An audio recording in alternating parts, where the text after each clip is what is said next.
Earth as a singular planet. In fact, it is anything but. For this is a story not of a universe, but a multiverse, where universes and planets, such as Earth, were replicated and mirrored across a vibrating, infinite plane. Some barely different from the next.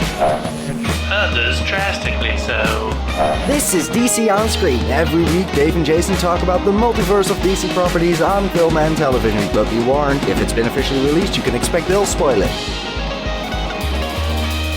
Welcome into DC On Screen episode 478. I'm your host, David C. Robertson. This is my co-host, Jason Goss. Hello. Today we are talking about Black Lightning Season 1 with a focus on the season finale, Shadow of Death, The Book of War. The titles of these episodes, man. I mean, I didn't understand the book of part. It's not the end of the world. I didn't understand why that, like, it's just, I just didn't understand. I mean, the titles themselves were perfectly good titles. Yeah, they're all just like super, super long. Mm-hmm. Yeah. No, I was really, really glad I didn't have to reference them. Like, I'm glad we don't write articles instead of just review things with our mouths. Well, I mean, you know, if we were still doing the show like we used to do, I would have wound up having to write those a whole bunch. I'm glad we're not doing the show like we used to. No, I mean, if we were doing the show like we used to, we would have had nervous breakdowns by now. Yeah, that's true. I think we already did that. We did, yeah, we kind of did that. Yeah. And that's why we do it like this. Yay! Yay! All right, so I thought this was an okay season finale. Overall, I think the season was damn good. Yeah. I still think it took a little bit of a step. It's still a very mature show for CW, and I think the most mature thing that we watch on the CW in certain ways. Mm-hmm. But it did get a little more supernatural than it started. But I'm not taking anything away from that. I just thought it started a little more gritty and went into the surreal, and I can appreciate that. I don't mind it getting more supernatural. I guess I'll go ahead and talk about that. That was one of my big disappointments for the show. Was like, I really liked Lala, right? Like, up front. What's the guy's name? Yeah, William Catlett. Yeah, he was great. Everything, though, after his resurrection seemed shoehorned in and weird and rushed. Like, you can't just have, Tobias Whale throw out a comic book name like the Tattooed Man and then blow him up in the next scene. I mean, of course, we didn't see a body. No, and they point that out in particular. We don't know if he blew up. Even though that was a confined room and something blew the door off, so as viewers, we have to be thinking, oh, seriously, he's got to be dead. He's got to be. And I'm like, is Tobias Whale, like, resurrecting these people with technology? Or, I mean, it's got to be some kind of mysticism, right? I mean, for him to know exactly what he was going through, like, oh yeah, everybody you kill is going to come back to haunt your ass and turn into a tattoo. And I know. That part actually interested. Like, he's one of the fun parts. Like, I really like Tobias Whale's character in this show. I do too. Because he's maniacal. Awesome. And that's always fun to watch. I mean, even up front in this episode when he's quoting Napoleon and just saying, like, and that was some French asshole. Like, that's hilarious to me. Like, he's just fun to watch. But with Lala, I don't freaking know. And I'm like, I keep reminding myself of that scene where Lady Eve is shoving a freaking probe into that guy, and he just wakes up, and no one knows. Like, she's just doing what looks like liposuction to a dead guy, and then suddenly that guy's awake. I don't know what to make of all that. I don't. But I keep feeling like it's maybe connected. Like, maybe there's something in the 100 that is revivalist in some way, and I don't know, man. But, and I don't know where he's getting this, but I was hoping for you, because me and you had talked about Lala, and you thought he'd gone off the rails. You thought his character had gotten a little weird for you. Like, I was hoping for you, at least, like, Lala maybe got redeemed a little bit. Did that happen at all? I mean, look, man, Catlett killed it. He did a great job with what he was given. If this is the last we've seen of Lala, I feel a little cheated, I guess, because I think that was a really good actor. I feel like there were a lot of important and really cool ideas they could have explored, being that Lala was one of Jefferson's former students. Yeah, plenty there. There was a lot that they could have actually had like a real arc instead of basically making him the catalyst for a very strange. I'm gonna go ahead and just say supernatural type of story. Yeah. Well, you had a 'Cause I don't problem know with what like else the tattoos coming to life and all that, and I get that. I did. I thought it was really stupid. Yeah. But like the I'm idea not that looking for realism in a comic book show necessarily, but give me a little play with. Let me know what's happening. well, that's what I was wondering is like you didn't see the point in it, and at least in this episode they kind of finally gave you the point is, oh, no, that's just there to haunt you. That's in your head. But it makes it seem like it's going to be there for anyone they resurrect. You know what I mean? So I don't maybe know. like That's we will. the fun part. Maybe it's like roll of the dice. Oh, here's your weird side effect. Good luck. The only reason I don't think that's true is that Tobias Whale knows way too much about it. Like, if he has like done this to other people, he would, and that they had the same experience, he would know about it. Yeah. But You you, know what gotta I mean? believe that Like- asshole would just kind of keep that under his sleeve and think it was hilarious. Well, sure, but you know, I gotta guess that he knew about this, whatever, either by looking at some sort of ancient demonic text or something and saying like, oh, these are the side effects. Cool. Yeah. Or, somebody else being, having been given the treatment. And I have to imagine that there might be another version of this out there. We haven't seen, like, Lala wasn't any of the comic book versions of the Tattooed Man. So, if there's like a different version of him out there somewhere in this universe, that'd be cool to see next season. I would have loved for it to be Liam Catlett. I would have loved for Lala to have like a real arc with Jefferson, more so than he did here. But he did a great job with what he had. A couple episodes up front, but not a lot. And yeah, he did a great job, especially when he's kind of trying to control his mind. I like you can act with your face. I thought he acted with his face very well. Yeah, he did. I was happy with that guy. Yeah. So they, I wasn't thrilled with the kid. Maybe not even the kid. This wasn't the kid's fault. It was the editing. Earlier in the season, we actually see Alvin Pierce get killed, and we keep cutting in that flashback. We keep cutting to young Jeff under the bed. Sure. And like he whispers, "Dad," and then we see like more beating and more killing, and then it More comes back to him, shoving. and it's the same exact thing. It's the same shot of him going, "Dad." I'm like, "Yep, it's not gonna change, buddy." Like, yep, that's still your dad. Yeah. That's still your dad. Like, that was like, I feel like the first thing that like yanked me out of the show. Was cutting to that same shot. Yeah, that's fair. Yeah, it reeked vaguely of Like in Green editing, they Lantern. realized they wanted more reaction shots, but they just didn't have them, and thought, well, Yeah. throw them in, time it differently, and hope no one notices. Yeah, but that is nitpicking. It's just, it's there, and they did it a couple of times. Like, they did it in 2 different episodes, the same series of shots. And I was just like, stop. Yeah. Yeah. Well, all right. So, how did you like the unabbreviated version, though? You got the full unabridged situation here. Yeah. Going back with Dad. Okay, so they had to have had this planned out and shot and stuff before Black Panther came out, but the whole like, let's hang out in the afterlife and talk with Dad thing, I got all teary, but I was thinking like, all right, I feel like I've just seen this. It's not Black Lightning's fault. It's just one of those things where it just happens, Yeah, in 2 different properties at the same time. Sure. And it's a trope in general that you go back and, for a second you're dead and you see your family, it is. ancestors, however you want to say it. It's just, like, Yeah. it's a trope in general. Mm-hmm.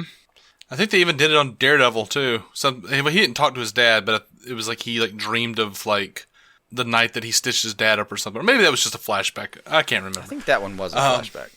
Was it just a flashback? I think so. God, that's been years though. I know. Back when that was a But, budding universe. Yeah. I think this is the best show on the CW though, as far as like the DC stuff. Yeah, like probably. there's some stuff that's pretty hokey. A line from his dad that I loved. Yes. Peace ain't always peaceful, son. Uh-huh. I like it, that's one of those lines where I feel like you could do like if you were in a philosophy class that line could take up a couple weeks. Yeah. And I did love it.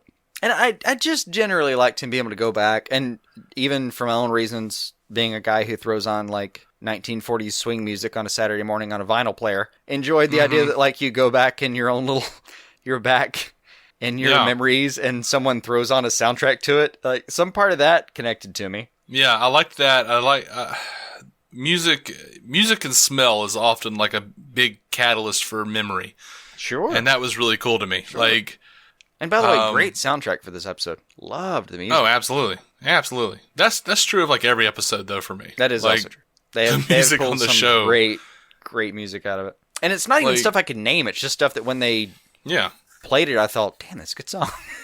Mm-hmm. Like, just didn't think to Shazam it, but I probably should and make a Black Lightning playlist. Right. Everything but the theme.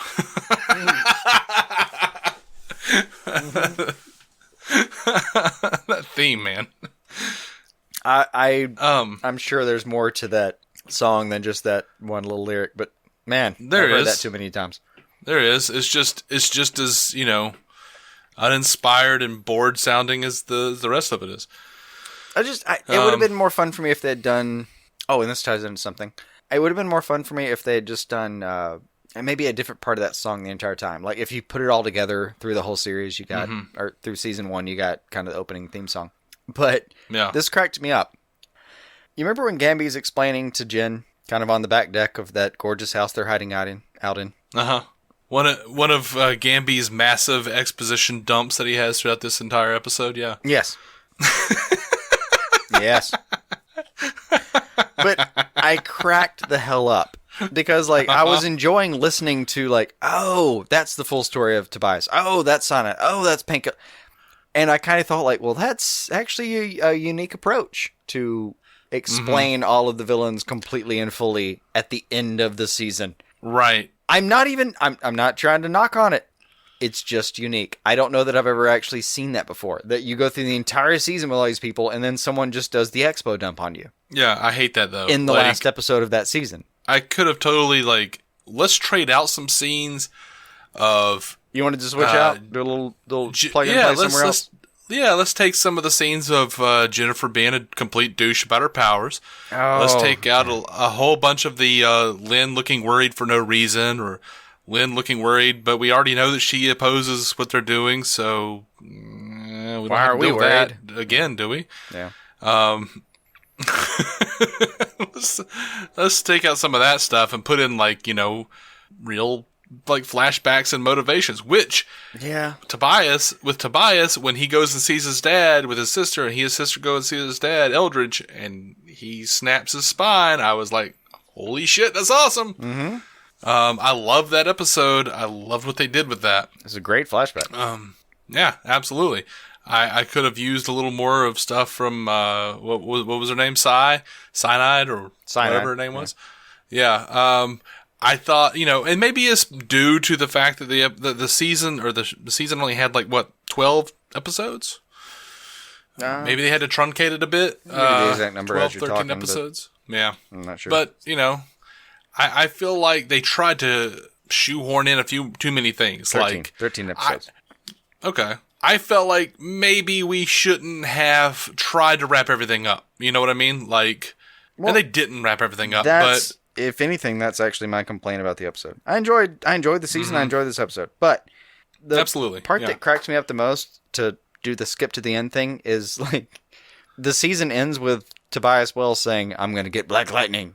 This was an episode of Looney Tunes where Wiley's just reconfirming his problems with Roadrunner.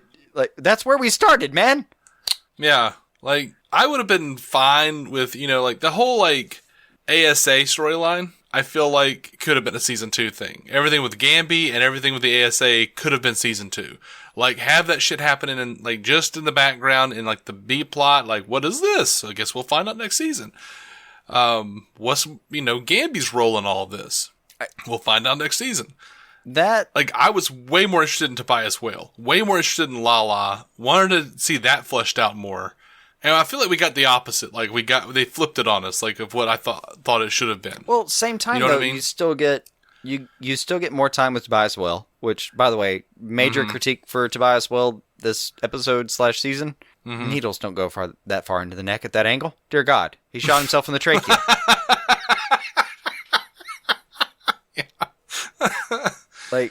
See, I think the perfect solution would have been to focus on Lala this season.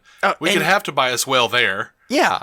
And it was a great scene. I mean, Lala standing up after getting his ass beat in one punch, just you punch Yeah. like a bitch. That's fantastic. Or you hit like a bitch, whatever that. Yeah. Fantastic. loved the bravado exchange between those two. Yeah.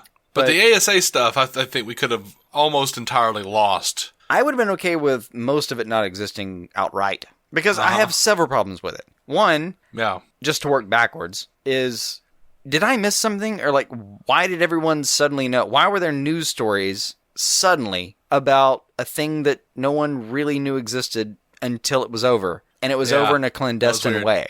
Like, I don't know what I missed, but damn. Why did, I really hope they did something with that Hinch person, that one guy who was hanging out. That one ASA guy who saw that, like, Black Lightning and Thunder were the Pierces and all of that. Like, that's got to cause some trouble, I hope. Yeah. I don't know. I mean... And then it's like, it's not really the ASA. There were a lot of problems with the ASA and blah, blah, blah. And I like that it first... well, that ties into something else. Gamby putting that to an end, fantastic. That was fun. And I loved the whole, you're right, I am a monster. Blah, blah, blah, blah, blah.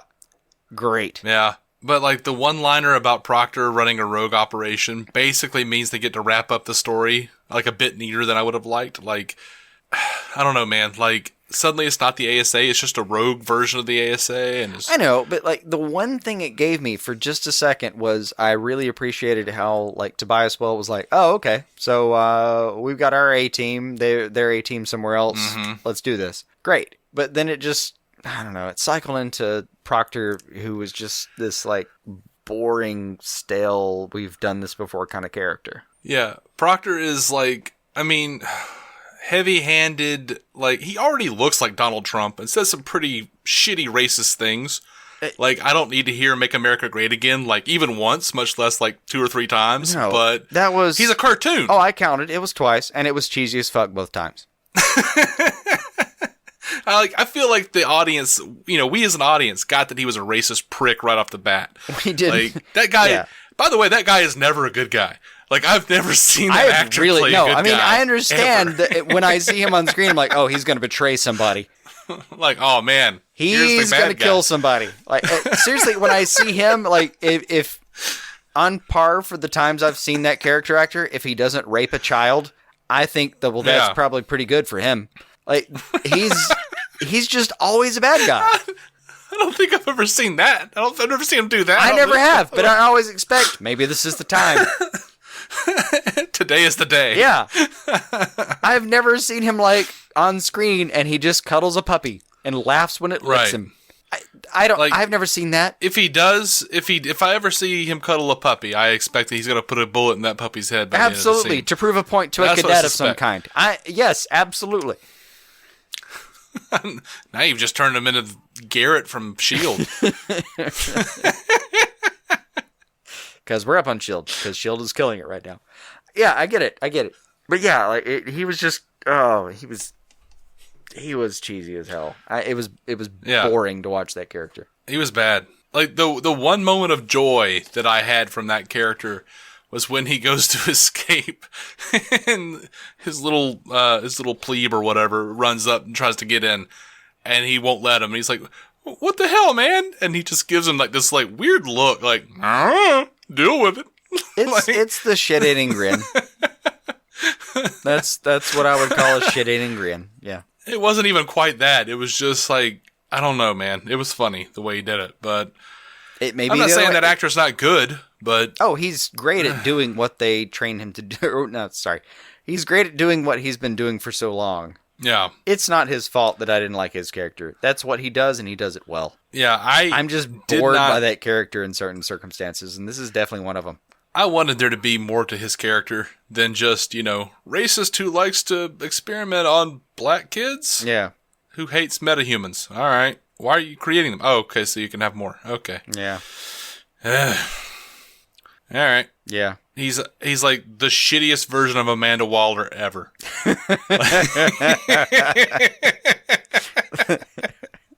The least interesting Amanda Waller. Yep, we found him. It's that guy. Racist Waller. Alrighty. Yeah.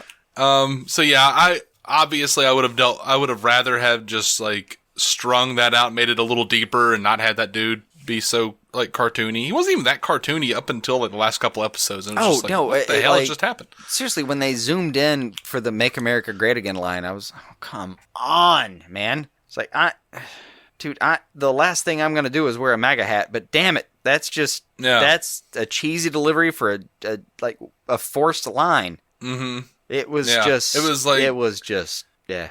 I have seen Kirk Cameron faith films be more subtle. It was bad. But yeah, I mean, whatever. You know, I don't know. I just feel like they tried to cram too much into this season, and they flip flop too much on the character, like on the relationship motivations. Like, I don't know, at any given moment, I don't know whether Lynn and Jeff are interested in each other again.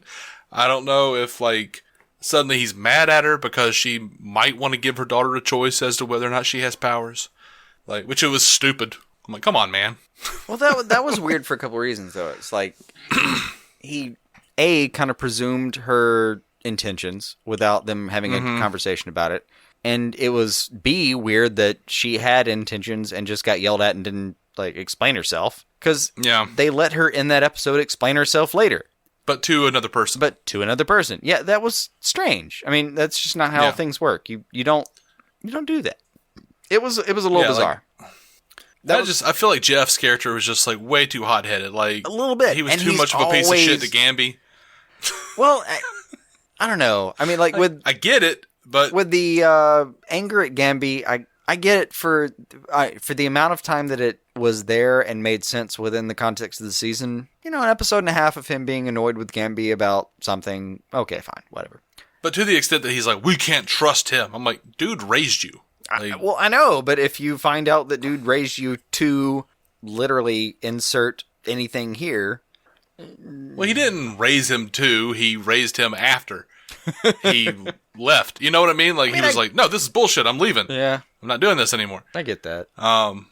You know, I mean, I'm not saying he shouldn't have been pissed, but like, I don't know, to like just ignore it, to ignore like all of the like big flags saying like, hey man, this guy's in your corner. Remember how he like raised you for like 20 years, and then like I get that, but when like know. when you're betrayed, sometimes you think it's the people around you, and I don't know.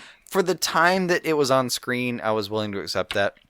I'm willing to accept it also because they had generally played up the notion that Jefferson was having trouble, like rage issues anyway. Sure, yeah. Like, you know, It made sense stuff happens in the course of racist cops or this whatever story. it is, and he's like, he's about to Hulk out and his eyes get all electrified, and he's like, nope, I'm going to breathe and calm down and do the thing. Yeah. Also, it was nice to And- see that as a young man, he had kind of the, how do I put it, electric eyes? I don't know. It was nice to see that his powers were around when he was young. I actually liked the exposition early on that we were talking about. One of the expo dumps of, and I even liked Thunder's, we are literally walking down memory lane. Anyway. That was bad. I'm glad you liked it, man. It's kind of like it's one of those right in between lines where I like it because it's completely true, and as the viewer, I'm like, that tracks. And within the show, I think it's a little wooden. I don't know. Yeah. I mean, one of the great things about the Gamby info dumps is when he's telling you a story, he's a little bit like, I mean, I know that guy first and foremost from Mortal Kombat Annihilation.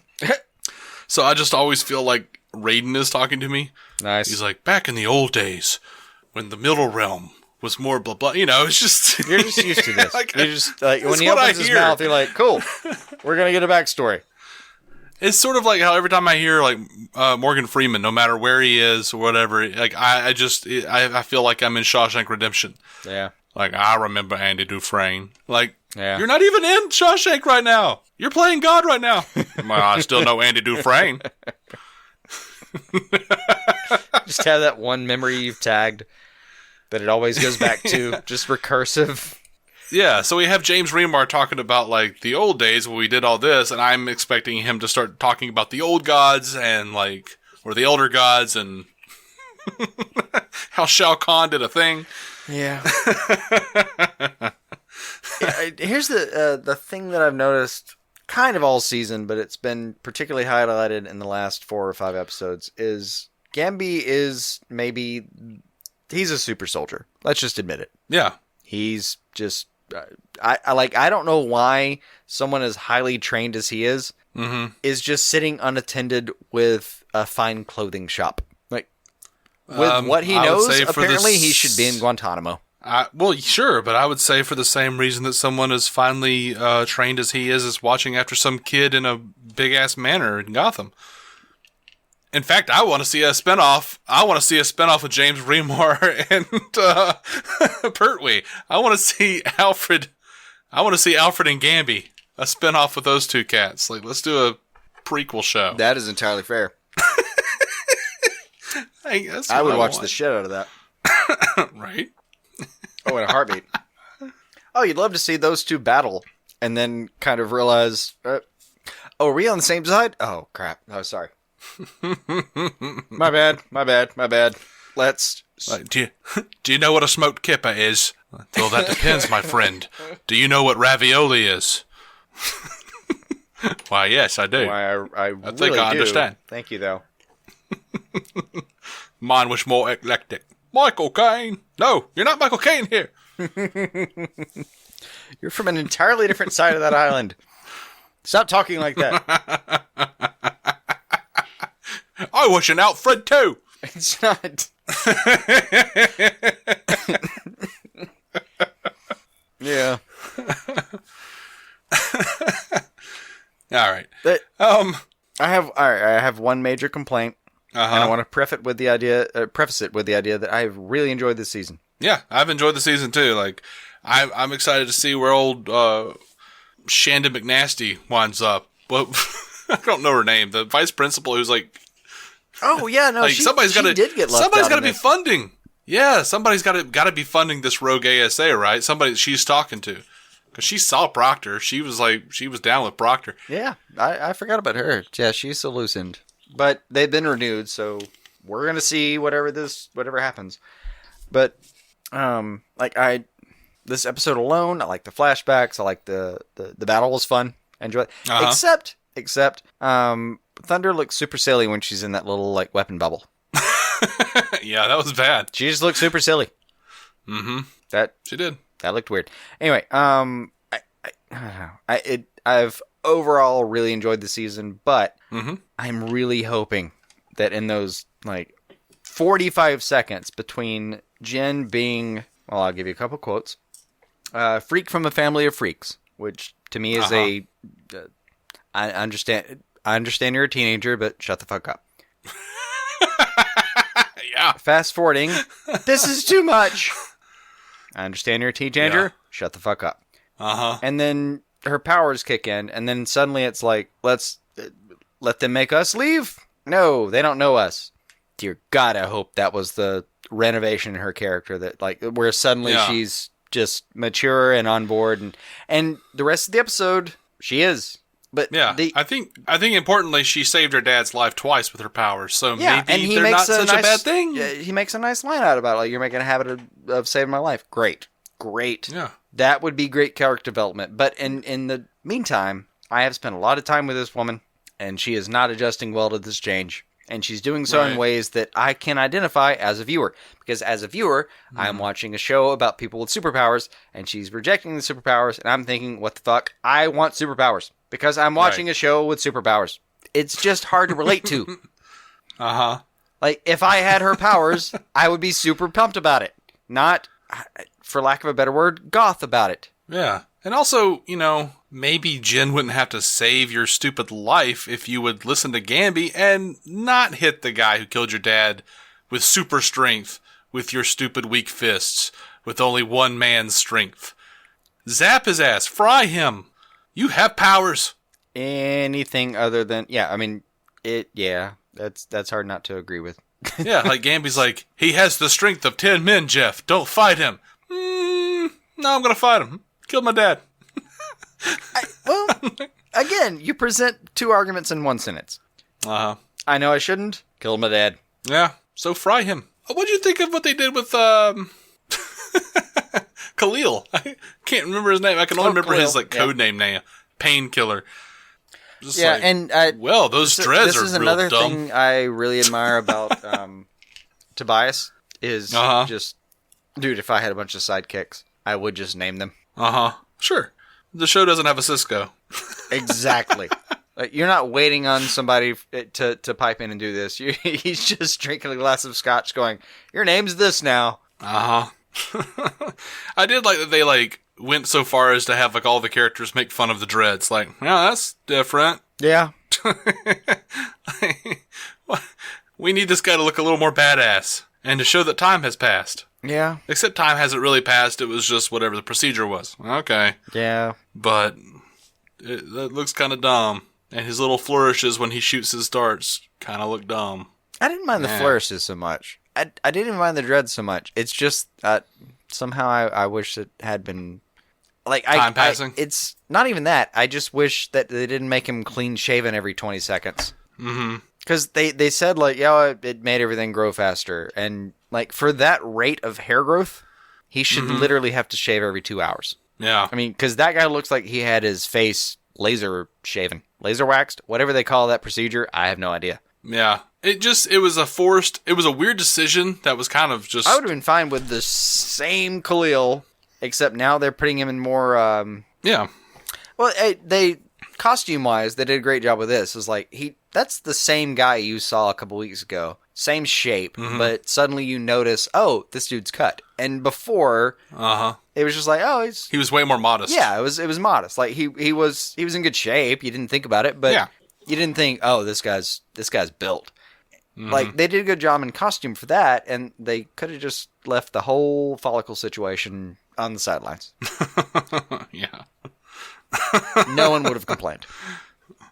That's right, Mr. Goss. We've got a follicle folly here on Black Lightning. So it's just like, here's Stop a strange being the nightly decision news that from we should do. 1973, Dave. I know. We understand. Or the modern day Mojo on YouTube. Whichever one floats your boat. Here's our top 10 follicle follies on the CW. Yeah. Number 10. No, we have time to fill. No, I don't. Oliver's mini wigs. No, but yeah, I don't know. I felt like it was a weird decision, and then they were like, well, let's hang a lantern on it. I'm like, or you could spend less money on hair. You're going to hang a lantern on top of unnecessary hair. What if, just an idea, you put a set of clippers on 10, just ran it over. Yeah. Just get rid of the hair. Just run it right the hell over. Spend the extra money on those weird electric bubble VFX. I didn't even mind the effects. It was just the weird motions behind it. It was distracting. It was distracting. Took me back to my Power Ranger days, man. It should have. That was a weird. I don't know, man. I don't know who told her to make those motions with her hands and do it that slowly. Mm-hmm. But I don't feel like it was the right call. Yeah. I feel like they should have done a little more with the Jefferson being accused of being a drug dealer at the school. Like, I feel like they should have done a little more with that. There should have been like a whole like redemption arc, or prove that he wasn't him kind of a thing, or either that or a, hey, let's prove, unequivocally to the population of Freeland that it wasn't him. Something like that. I feel like they kind of glossed over a few of these things pretty quickly. I can't argue with you outright on that, but that's because that storyline was so small, I don't even remember it. Oh, wow. It was just, those two cops who came in and, like, planted drugs. They, like, searched Jefferson's car, found green light, arrested him. He was in jail for a minute, and then, dude whose name I can never remember, Commissioner Gordon of Black Lightning. Sure, yeah. Henderson. There you go. I was like, no, I'm tired of this shit, and went and found out, like, started digging through records and found out the one asshole cop on the take was spending way too much money that he knew he didn't have, and gotcha. Yeah, no. Threatened him, and he outed the other guy, and that was all cool. I love that. I liked Henderson. I want more from Bill Henderson. Oh, yeah, I want to see more. Yeah, that's someone we haven't talked about. Of his. There's a lot more to play with him. Like, I liked his progression in general. From, we got to shut this guy down to, well, I guess we have something to thank him for. Mm-hmm. And in the middle, kind of, let's face it, helping him. Yeah. Yeah. I'm happy with that. I like that character. And, I absolutely like to see more of him. Yep, you will. Season 2 is a pending. Oh, it is. It is. Yeah. You got anything else? I really don't think I do. I'd like to see more of Anissa and Grace. I'd like to see maybe that Grace has a secret or something, because she was sort of like a raised by Amazons type of situation in the comics. That'd be kind of cool. But they did kind of abandon Anissa and any other relationship other than that with their family, but they had a lot to they just deal didn't with. have time. They were trying to shoehorn in too many other things. I know. That's my point. Is like I respect that. There was a lot to do. I think I probably would have been annoyed if they'd carved out, 30 minutes in one episode and 5 minutes in 4 other to deal with that storyline. I would have thought, oh, come on. Mm-hmm. We have bigger issues on board here. Like we got a family full of superpowered people and a city under arrest. Like just deal with that. Yeah, that's fair. It's a long-standing tradition for me. I always want to backseat the romantic relationships in favor of superpowers. Mm-hmm. I don't know. I think I go the opposite way. But I'd rather see relationships than superpowers. I don't know. I can appreciate it, but I know which way I lean. And I need the relationships to make me care about the superpowers. Yes, that's important. But when I have a whole storyline dealing with some relationship problem that I've seen 6,000 times because I'm a TV viewer, I do eventually get a little bored with it. At some point, I'm like, how is this going to empower the story where you punch someone with supernatural powers? What? I just... Explain the linkage to me or I don't care. I get you. I mean, it works both ways, though. I need something to make me care about the punchage. I do get that. By the way, I don't want to be like unfair to the guy that played Martin Proctor. I think his name is Greg Henry. He was a good guy in The Train Job, at least, on Firefly. He was a sheriff. He was trying to get them. Oh hell, he was medicines to them people. He was. He was an antagonist because he was in the way of Mal and the crew. Yeah, but he was a good guy. But he was an anti-antagonist. He was an antagonist. He just wasn't a villain. Exactly. Do the math. Yeah, no, he was a good guy in disguise. I ain't never been good at math. That episode as a bad guy. That turned out to be a good guy because that's how Firefly rolled. Yeah. Because like when the whole time awesome. you're watching Firefly, it's also it's the tale of a bunch of rogue people who were, I don't know, in a black and white society, kind of bad guys that we're seeing it from their angle kind of situation. Yeah, I had completely forgotten he was there, and you're right. That was one of the times where I really identified with him and didn't think he was being a dick. Yeah. Most of the time. Just a salt of the earth, good dude, Yeah. In that episode. I thought. Maybe if I go back and watch it, it'll be different. But. Who knows? Yeah. You can go back and think, oh, what an asshole. But yeah, anyway. It's not on him that he's cast a certain thing. Or that he takes certain roles. I don't know. But yeah, he's just... Every time I see him, I root against him. Mm-hmm. 'Tis the nature of these things. And as per your as per your contract, you will be murdering a puppy. Right. We're having the writers rewrite that scene right now. While looking it in the eyes. Right. And then his agent is like, this is what we talked about, man. Just one time I want to sing, fuck you and your dreams. This is who you are. You want to sing about killing puppies. It doesn't make sense. Yeah. It's going to be in a minor key. But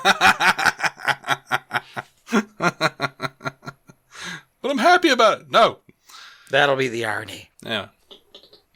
All right. Let's call it. Yep. Shut it down. It's a good show. Looking forward to season 2. Yep. And I'm appreciating, just for time management purposes, just for that I think it's going to be mid-season. Because, damn it, there are a lot of shows right now. I hope so, because I wish all of these were, like, layered, like, mid-season. I know, like, it's just I wish all of these shows were, like, 13 episodes. I know. Anyway. We Not a hope value you enjoyed judgment. this episode. What? Not a value judgment at all. Just No. God, there's a ton of CW shows. There are. I could deal with every show that I watch, except for maybe Brooklyn Nine-Nine being shortened. Yeah. No, I think you would like episodes of Brooklyn Nine-Nine that were about 2.5 hours long. Yeah, and you'd be pretty happy. If they kept the quality up, sure. Yeah. Just every week a new All right, Brooklyn movie. Yeah, I'd be down with that. All right. We hope you enjoyed this episode of DC on Screen. We have 477 other episodes that came before this. So if you dug that, you'll probably dig those. We'll be coming back with a news episode where we'll be talking about all the current things. And a lot of stuff has started happening. A lot of news has been dropping last few days. So, yeah, finally. I like to think we keep it fun, even when there's not a lot of news. So go back and check it out if you like, if you're new to the show. If you like what we do, please jump over to iTunes and give us a review, a positive review, if you feel like we deserve it. It does help us out in the rankings and getting new listeners. And anyway, DC on Screen over on Twitter, Facebook, Instagram. We're around. Come talk to us. We're very, Talkative? accepting. Is that talkative? Whatever. There's no barrier, man. Don't feel like we're above you or anything. Just I've had people say I was intimidated to talk to you guys. We do the talks. Yeah. With all the peoples. We do the talks with all the peoples. Periods. So, sometimes we don't get back to you right away, but most of the time we do. Yeah. But yeah, man, there's no barrier. We're just a couple of dudes hanging out and recording our thoughts on this stuff. So come and talk about your stuff, what you think about it, and we might even talk about it on the show. Mm-hmm. Anyway, I don't know. I keep thinking there's something else I need to be saying, but you know what? Just until next time, keep some DC on your screen.